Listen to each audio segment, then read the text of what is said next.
गिबिसिनथाराव सोरगोनि सिंहासनाव जिरायनानै थाग्रा गासैनिख्रुइबो बोलोग्रासिन बिफा बिसा गोथार जिउ साथामजों सासेल' बे बिरगोनफोरनि फोरबोआ मान आरो समायनाय जाथों।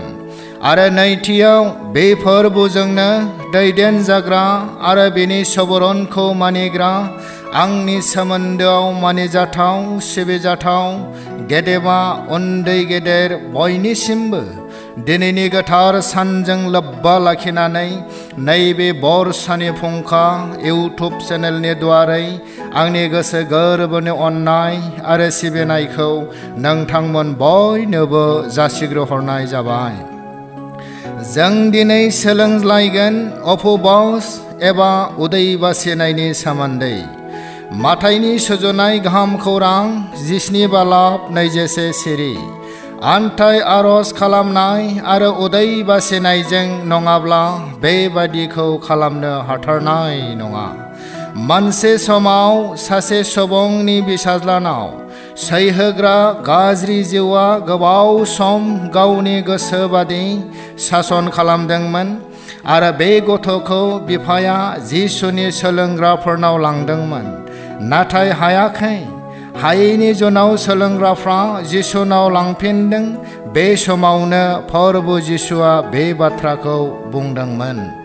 ख्रिस्टनियाव अनलायग्रा नोंथांमोन, थारैनो नंगौ, उपबास एबा उदै बासिनाया मानसि आरो फोरबोनि नोजोराव नोंखौ आरो नखरजों लोगोसे समाजखौबो सैनां नोसैफोरनिफ्राय रैखाथि खालामनो हायो। नायदे, जनानि 3:5 सिरि। आरो नैनिबिनि मानसिफ्रा इसोरनि बे खोथाखौ फोथायदों आरो उपबास खालामनो थाखाय गाबज्रिबायदों। आरो बिसोरो बयबो गेदेरनिफ्राय लानानै उन्दैसिम बरा जुमदों। जों मोननै बिसयनि जुनै गिबियावनो गोख्रोङै उदै बासिग्रोनांगोन। नम्बर 1 गाज्रि सर'नि जुनै, नम्बर 2 गाज्रि एबा फोजोबस्रांग्रानि बिगोमा सैतानखौ फेजेननो जुनै।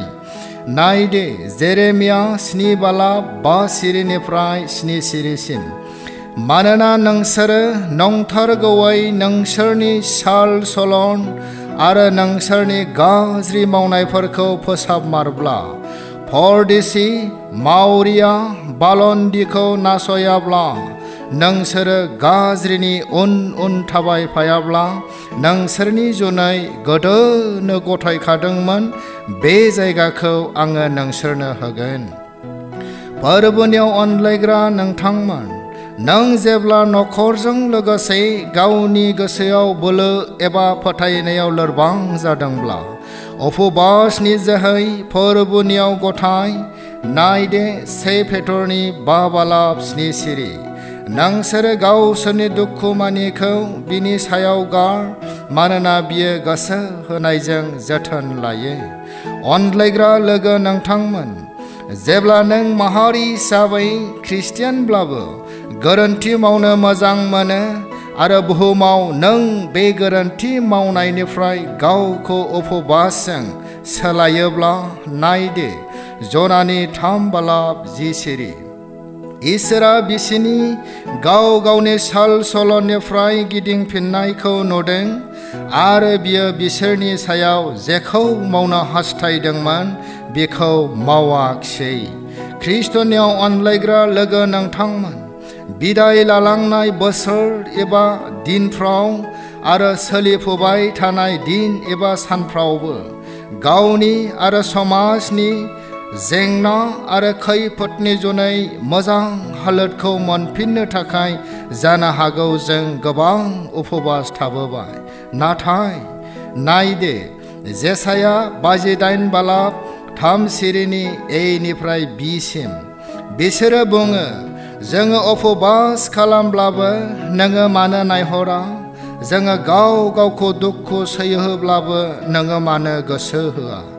अनलायग्रा नोंथांमोन, जोंनि महरनि बिगोमा फोरबोनि मेगननि नोजोरा आथिंनि गिहिखौबो सोरखिग्रा आरो लैथोनि सिङाव थानाय गासैखौबो नुहुरो।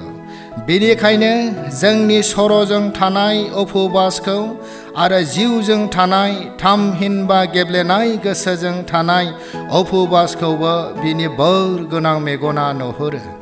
नायदि जेसाया 48 बालाब 6 सिरिनिफ्राय 7 सिरिसिम नंथारा आंजों हामजानाय उपबास खालामनाया बेबादिसो जंगलनि सलबारिखौ बोखारनाय नासयजानायफोरखौ हगारनाय आरो जंगाल मानिखौ सिफायनायासो आरो उखैनायनो नोंनि ओंखामखौ राननानै होनाय न' गैयै हावरियानो गावनि न'आव आश्रय होनाय लन्थं नुब्ला बिनो हि गानहोनाय आरो गावनि खुरमाफोरनिफ्राय गोजान खालामैयासै। गमामायैनो जों इसोर आरो सुबुंफोरनि नुसारथियाव गुबै आखुथाय गोनां खृष्टियान हिसाबै सिनायजानो हास्थायदोंब्ला नोङो बेमारनि समान गाज्रि आखुनिफ्राय उपबासजों गिदिंफिन। नायदे जेरेमिया 17 बालाब 14 सिरि अ फोरबो आंखौ सोखादे अब्ला आङो थारलायैनो मोजांथार जागोन। आंखौ बासायदे अब्ला आङो बासिगोन नोंखौनो आङो बाख्नायो। ख्रिस्टनियाव थाफ्लायग्रा नोंथांमोन बुहुमा जोंनि रंजाग्रा फोथार नङा मानोना जिउखौ उदांस्रि होग्रा जिसु ख्रिस्टनावनो नासयजानाय सफैदों।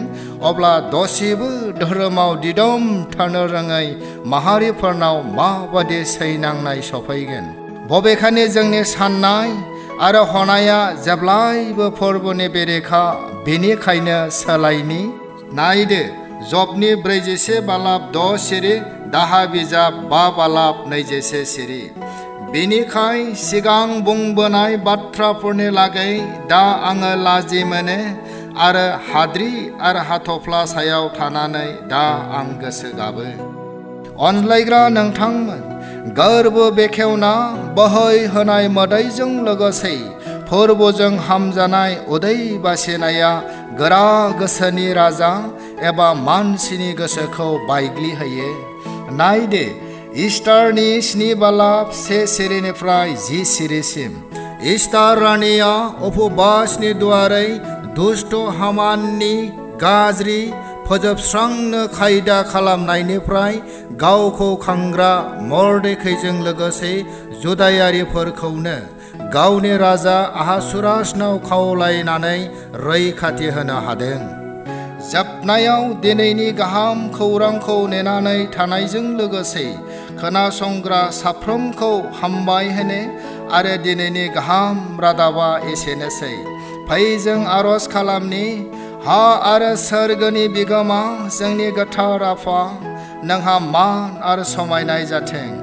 बोहैलांनाय दिननिफ्राय दिनैसिम जाय माहारिफ्रा गावनि बेमार गावनि नखरनि बिसायजों एबा बिहिजों लोगोसे गथ'फोरनि जुनै उदै बासिनाय एबा उपबासनि गेजेरजों मोदै फसरना आरज गाबबोनाय साफ्रोमनिखौबो खोनासंदे आरो देहायाव नखराव रंजानाय बारहोदे।